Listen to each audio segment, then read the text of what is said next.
Most Golden Retriever owners have Googled this at some point. How long can I leave my Golden Retriever alone? And you'll find all kinds of answers online.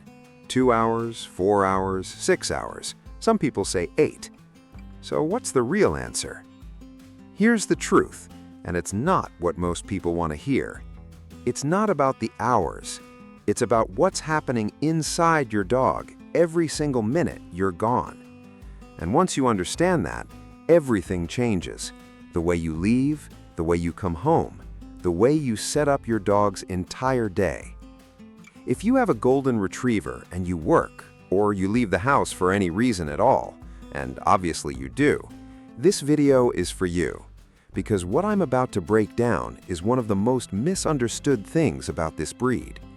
And getting it wrong doesn't just stress your dog out, it changes who they are over time. Golden Retrievers were not bred to be independent. They were bred to work alongside humans, side by side, all day, in sync. That's in their DNA. It's not a personality quirk. It's not because your particular dog is needy. It's the breed. So when you walk out that door, something happens in your dog's brain that doesn't happen the same way in, say, a Basenji or a Shiba Inu. Goldens are wired for connection, and the absence of that connection, your absence, registers as a real threat to them. That's not drama, that's biology. And understanding that is the first step to actually helping your dog, instead of just being frustrated by the symptoms. What separation anxiety actually looks like? Most owners miss this. Here's where a lot of owners get it wrong. They think separation anxiety means their dog is being bad, chewing the couch, barking for hours, having accidents even though they're fully house-trained, scratching at the door until their paws are raw. That's not a bad dog. That's a dog in a panic state. There's a big difference. And it's not always dramatic either. Some Goldens go quiet. They stop eating while you're gone. They just sit in the exact spot you left them and wait, and wait, and wait. That's just as serious. It's just harder to see on a camera. The signs to watch for: excessive barking or whining right after you leave, and I mean within the first few minutes, not hours later. Destructive behavior that only happens when you're gone. Accidents from a dog who has zero issues when you're home. Pacing, drooling, not settling, and when you come home, that greeting that's almost too intense, like the relief in their whole body when they see you. Sounds familiar? So, how long can you actually leave them? Okay, let's actually answer the question.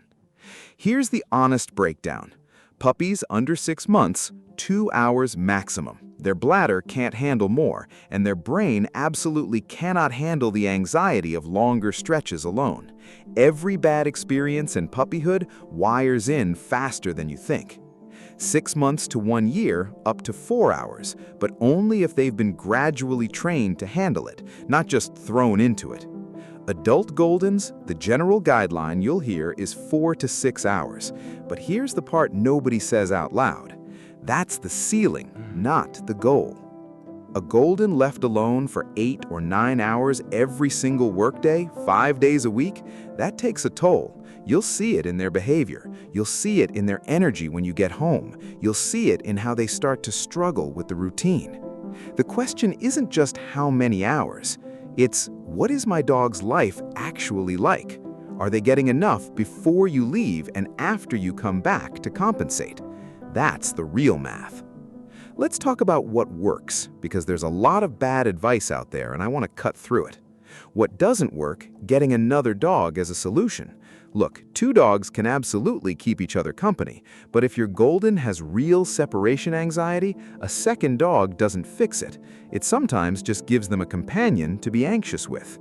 What also doesn't work is punishing them for what happened while you were gone. By the time you get home, they have no connection between your reaction and what they did 3 hours ago.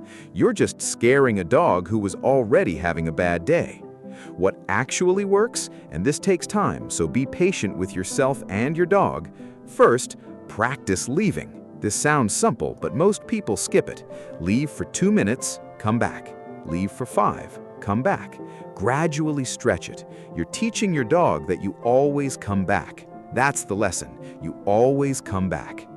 Second, make your departures boring. No big goodbye, no long eye contact, no "I'll miss you so much, baby." I know, it's hard, but that emotional send-off spikes their anxiety the second you reach for your keys.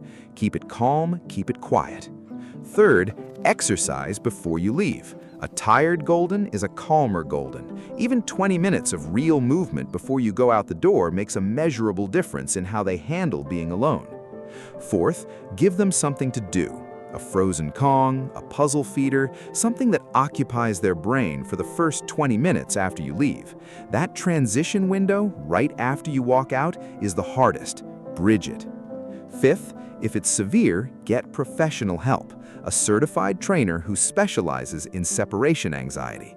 This is not something to be embarrassed about. Some dogs need real behavioral work, and that's okay. Real quick, pause here for a second. Has your golden ever done something while you were gone that absolutely shocked you when you got home? Drop it in the comments. I'm talking couch cushions, baseboards, that one shoe, you know what I'm talking about. Let's hear it.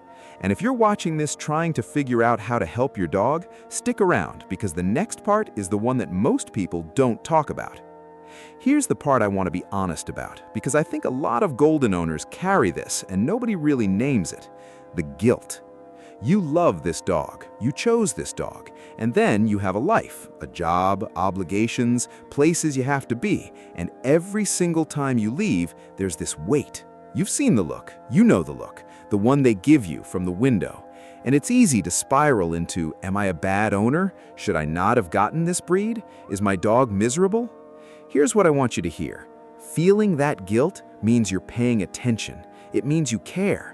The owners who should worry are the ones who never think about it. The goal is not to never leave your dog. That's not realistic, and honestly, it's not healthy for them either. Dogs need to learn to be okay alone. The goal is to set them up as well as you possibly can and then trust the work you put in. You're here watching this video. That already puts you ahead of most people.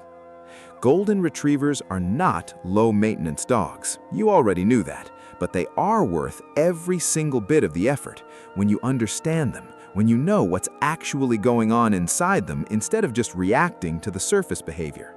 Separation anxiety is manageable. It's not a life sentence for you or your dog. It just takes consistency, patience, and the willingness to actually do the work instead of hoping it gets better on its own. If this video helped you see your dog differently, even a little, share it with someone who has a golden, because there are a lot of owners out there doing their best and just missing this piece.